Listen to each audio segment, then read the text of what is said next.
Hello. Till now we discussed the different mechanism of photosynthesis. Today we will discuss the another aspects of photosynthesis, that is photorespiration. Respiration in presence of light. Photorespiration. In photosynthesis or Calvin cycle, we generally heard the name of enzyme Rubisco. Rubisco के बारे में rubisco का बार बार जिक्र आया है क्योंकि जहां भी जो C3 साइकिल है, केल्विन साइकिल है, that in that cycle fixation of carbon dioxide occurs with the help of enzyme rubisco, राइबोलोज 5 phosphate carboxylase and oxygenase enzyme. तो इस एंजाइम का जब भी हम नाम लेते हैं carboxylase and oxygenase, this C and O are for these, तो इट मींस ये कार्बोक्सिलेशन रिएक्शन में भी यही एंजाइम यूज होता है एंड ऑक्सीजनेशन रिएक्शन में भी यही एंजाइम यूज होगा. तो जो RUBP है उसका कार्बोक्सिलेशन होगा तो भी इसी एंजाइम के थ्रू होगा और इसका ऑक्सीजनेशन होगा तो भी इसी एंजाइम के थ्रू होगा. तो जो इसका कार्बोक्सिलेशन होता है तो in that reaction we are called photosynthesis.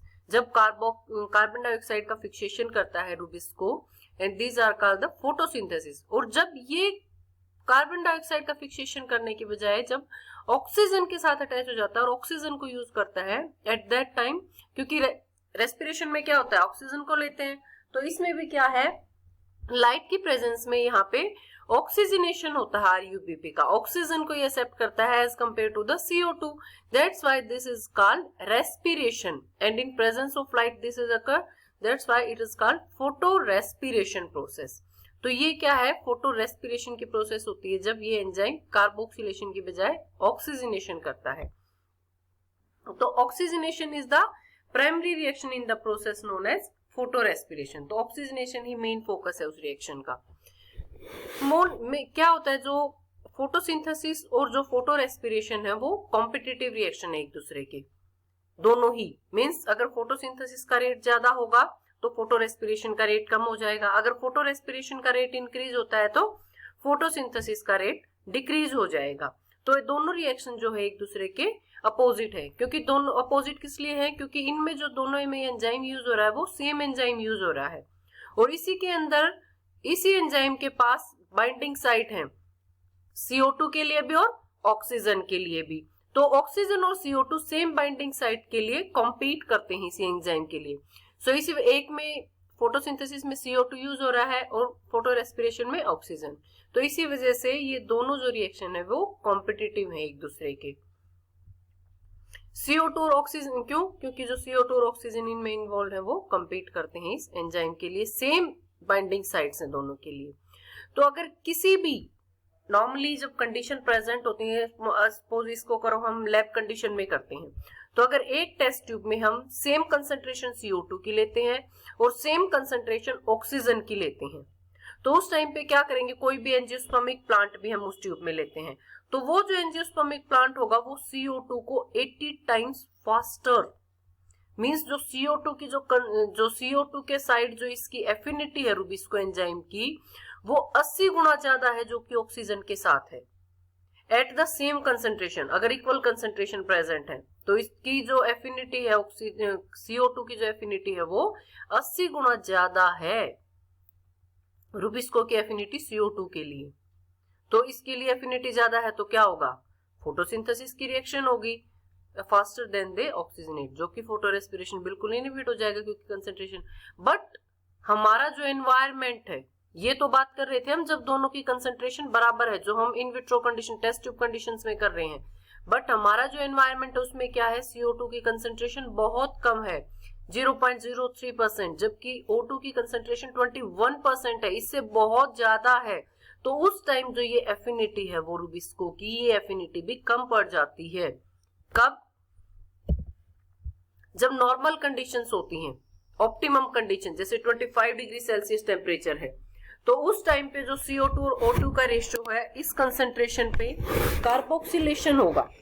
जब नॉर्मल टेम्परेचर प्रेजेंट है एनवायरमेंट में, टेम्परेचर बहुत ज्यादा हाई नहीं है, नॉर्मल टेम्परेचर है, तो उस टाइम पे CO2 और O2 का रेशियो 0.0416 प्रेजेंट होता है और इस रेशियो पे कार्बोक्सिलेशन रिएक्शन होगी as compare to the oxygenation reaction. तो फोटोसिंथेसिस का रेट होगा फोटो रेस्पिरेशन की बजाय। बट अगर टेम्परेचर इससे इंक्रीज करता है, अगर टेम्परेचर इंक्रीज करता है तो जो सॉल्यूशन का इक्विलिब्रियम उसमें क्या हो जाएगा, अगर टेम्परेचर इंक्रीज कर जाएगा तो जो CO2 कम डिसॉल्व करेगी हायर टेम्परेचर पे, इसके जो इक्विलिब्रियम है वो टुवार्ड्स O2 चला जाएगा। ठीक है, तो O2 की जो ऑक्सीजन की कंसेंट्रेशन है वो हायर टेम्परेचर पे ज्यादा हो जाएगी और जो CO2 की कंसेंट्रेशन है वो कम हो जाएगी। तो उस केस में फिर क्या होगा, कार्बोक्सिलेशन रिएक्शन की बजाय जो ऑक्सीजन रिएक्शन है वो आउटरन्स करेगी, इसका जो पार्टिसिपेशन है वो बढ़ जाएगा as compare to the carboxylation reaction. तो इसी वजह से जब भी कंसेंट्रेशन जो टेम्परेचर इंक्रीज होगा तो उस टाइम पे CO2 टू O2 की जो कंसेंट्रेशन है वो डिक्रीज हो जाएगी और उस इंक्रीज टेम्परेचर की वजह से फोटोसिंथेसिस की बजाय जो फोटो रेस्पिरेशन रिएक्शन है वो इंक्रीज हो जाएगी। और अगर फोटो रेस्पिरेशन इंक्रीज होगी तो वो किसके रेट पे इंक्रीज हो रही है, फोटोसिंथेसिस के रेट पे। तो जैसे जैसे फोटो रेस्पिरेशन इंक्रीज होगी वैसे वैसे फोटोसिंथेसिस का जो रेट है वो डिक्रीज हो जाएगा। तो ये इफेक्ट किसकी वजह से है, काइनेटिक प्रॉपर्टीज ऑफ रूबिस्को की वजह से। जो रूबिस्को की जो काइनेटिक प्रॉपर्टीज है वो टेम्परेचर के साथ जो उसकी एफिनिटी है टुवार्ड्स O2 इंक्रीज हो जाती है, तो उसकी वजह से ये सारा जो फोटो रेस्पिरेशन की रिएक्शन है, जब हाई टेम्परेचर होता है तो वो फोटो रेस्पिरेशन होना शुरू हो जाता है। तो इसका मतलब क्या है, ओवरऑल इसका वो क्या है कि जैसे इंक्रीज होगा टेम्परेचर तो जो ये बैलेंस है फोटोसिंथेसिस और फोटो रेस्पिरेशन में, जो इक्विलिब्रियम है वो फोटो रेस्पिरेशन की साइड ज्यादा होना शुरू हो जाएगा as compare to the photosynthesis.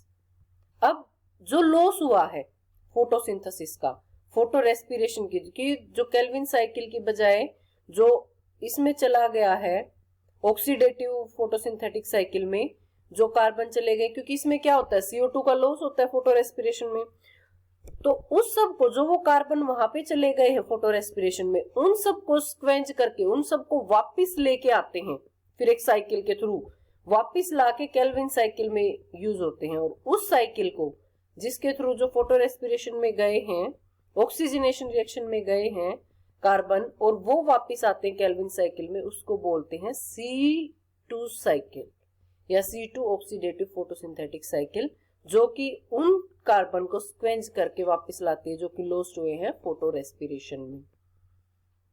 तो this is called C2 cycle और photo respiration cycle. C2 cycle क्यों बोलते हैं इसको, क्योंकि इसका जो फर्स्ट प्रोडक्ट होता है सिंथेसाइज वो होता है 2 carbon compound phosphoglycolate. Photo respiration cycle या जो C2 साइकिल है वो 3 ऑर्गेनेलिज्म में होती है, chloroplast, peroxisomes and mitochondria. First in the chloroplast, chloroplast में क्या होगा कि जो RUBP है, जब ऑक्सीजन की कंसेंट्रेशन या टेम्परेचर इंक्रीज हो गया है तो इसकी एफिनिटी टुवार्ड्स O2 इंक्रीज हो जाती है। उसकी वजह से जो राइबोलोज बाइफॉस्फेट है वो कन्वर्ट हो जाएगा फोस्फोग्लाइकोलेट प्लस 3 फोस्फोग्लाइसरेट, 2 फोस्फोग्लाइकोलेट में और 3 फोस्फोग्लाइसरेट में कन्वर्ट हो जाएगा। तो ये जो PGA है ये तो केल्विन साइकिल में इन्वॉल्व हो जाएगा और जो फोस्फोग्लाइकोलेट है उसमें से फॉस्फेट निकल जाएगा, that converted into glycolate. Glycolate transport हो जाएगा पेरोक्सिसोम में, जहां पे जाके इसमें ऑक्सीजनेशन रिएक्शन होगी, ऑक्सीजन का ऐड होगा इस ग्लाइकोलेट में, जो कि बन जाएगा फिर ग्लाइकोऑक्सिलेट प्लस H2O2। ये ROS species, reactive oxygen species, hydrogen peroxide की फॉर्मेशन होगी जो कि वापस कैटालाइज हो जाता है in presence of enzyme catalase. Glyoxylate transamination reactions के थ्रू ग्लाइसिन में कन्वर्ट होगा, ग्लाइसिन फिर से ट्रांसपोर्ट होगा माइटोकॉन्ड्रिया में, और यहाँ जो माइटोकॉन्ड्रिया है यहाँ पे डीएमिनेशन एंड डीकार्बोक्सिलेशन रिएक्शन होंगी, अमोनिया निकलेगी और कार्बन डाइऑक्साइड निकलेगी। तो इस वजह से क्या है, फोटो रेस्पिरेशन क्या कर रहा है, CO2 का लॉस कर रहा है, जो कि CO2 यहाँ पे कंसंट्रेट करके इसमें फोटोसिंथेसिस में यूज हो सकती थी, उसको लॉस कर रही है ये साइकिल। तो उसकी वजह से क्या है, ये CO2 की जो कंसेंट्रेशन है कम कर रही है, तो उसकी वजह से एफिशिएंसी भी कम हो जाएगी फोटोसिंथेसिस की। तो इसकी वजह से फोटो रेस्पिरेशन की वजह से फोटोसिंथेसिस की जो एफिशिएंसी है वो कम हो जाती है। Glycine get converted into serine and that serine again retransported into the peroxisome, Here it is converted into hydroxypyruvate, and this hydroxypyruvate again regenerate glycerate. Glycerate transported into chloroplast, and in chloroplast it forms again phosphoglycerate, 3-phosphoglycerate, and that is the first stable component of the Calvin cycle. That is again involved in the Calvin cycle. Calvin cycle में तो ये use हो गया. अब हम कहेंगे कि photo respiration से क्या लॉस हुआ, वापस से जो फॉस्फोग्लाइसरेट है वो इसमें यूज हो गया. But during this cycle, during this long जो ये स्टेप करके आया है, इसके अंदर ऐसे तो हुआ नहीं. इसमें डिफरेंट रिएक्शंस यूज हुई है, डिफरेंट जगह जो एसिमिलेटरी पावर्स यूज हुई है, एटीपी यूज हुई है. तो ये सारी क्या है, एनर्जी कंज्यूमिंग प्रोसेस. जो एनर्जी इसमें एक यहाँ पे सिंथेसिस में यूज होनी थी, वो सारी एनर्जी यहाँ पे वेस्ट आउट होगी. प्लस CO2 की भी जो कंसेंट्रेशन है वो कम हुई है. तो ये सारी क्या है, इस साइकिल के थ्रू वापस तो आ गया पीजीए, बट ये सारी क्या है, एक वेस्ट प्रोसेस है. तो इस वजह से जो एनर्जी एफिशिएंसी कम हो जाती है जैसे फोटो रेस्पिरेशन इंक्रीज होता है. This is the detail form of the photo respiration. Various reactions include here. These are the various reactions and their enzymes. In the first reaction, that is Rubisco, ribulose 1,5-biphosphate carboxylase और oxygenation reaction in chloroplast में होती है. ये enzyme chloroplast में present होता है. वो क्या करेगा, राइबुलोज 1-बाइफॉस्फेट के जो 2 मॉलिक्यूल है उसके साथ 2 ऑक्सीजन के मॉलिक्यूल कंबाइन करेंगे और 2 phosphoglycolate plus 3 phosphoglycerate, 2 molecule phosphoglycolate के बनेंगे और 2 मॉलिक्यूल फॉस्फोग्लाइसरेट के बनेंगे. उसके बाद जो ये 2 मॉलिक्यूल ऑफ फॉस्फोग्लाइकोलेट, जो 2 मॉलिक्यूल फॉस्फोग्लाइसरेट के, that goes to the Calvin cycle. और जो 2 मॉलिक्यूल्स हैं फॉस्फोग्लाइकोलेट के, that undergo the oxygenation reaction in presence of enzyme phosphoglycolate phosphatase, phosphorylation, and got converted into the 2-glycolate and 2 inorganic phosphate removed out. In the third step, did glycolate undergo the oxygenation reaction in presence of oxygen by the enzyme glycolate oxidase in the peroxisome. जो glycolate यहाँ पे synthesize हुआ है chloroplast में, वो peroxisome में जाएगा. peroxisome में ट्रांसपोर्ट होके ऑक्सीजनेशन रिएक्शन होगी, जिसकी वजह से जो ग्लाइकोलेट है वो ग्लाइकोऑक्सिलेट में कन्वर्ट हो जाएगा with the removal of 2 hydrogen peroxide. These are RO, reactive oxygen species, and these reactive oxygen species again undergo the formation of 2H2 and oxygen molecule by the enzyme catalase in the peroxisome. These 2 glycoxylates undergo the transamination reaction in presence of glycolate glutamate aminotransferase to form the 2-glycine and 2-alpha-ketoglutarate molecule. These 2 glycine then form the unstable product methylene H4 folate. That methylene H4 folate get converted into the serine in the mitochondria. With the help of this glycine, now this glycine get converted into serine with the help of 2 enzyme, glycine decarboxylase and serine hydroxymethyl transferase. Now this serine formed in the mitochondria get transported into the peroxisome, and in the peroxisome again the transamination reactions occur with serine aminotransferase, where serine combined with alpha-ketoglutarate to form the hydroxypyruvate and glutamate.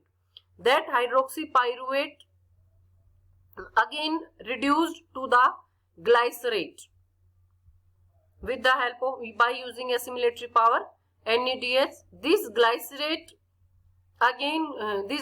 transported to the chloroplast, and again using the ATP get converted into 3-phosphoglycerate, and these 3-phosphoglycerate is the first product for the Calvin cycle. So these 3-phosphoglycerate again used in the Calvin cycle. But during this formation here, ATP and NADPH are used during this regeneration reaction. So this is the wastage of energy. Photorespiration is wastage of energy. Thanks.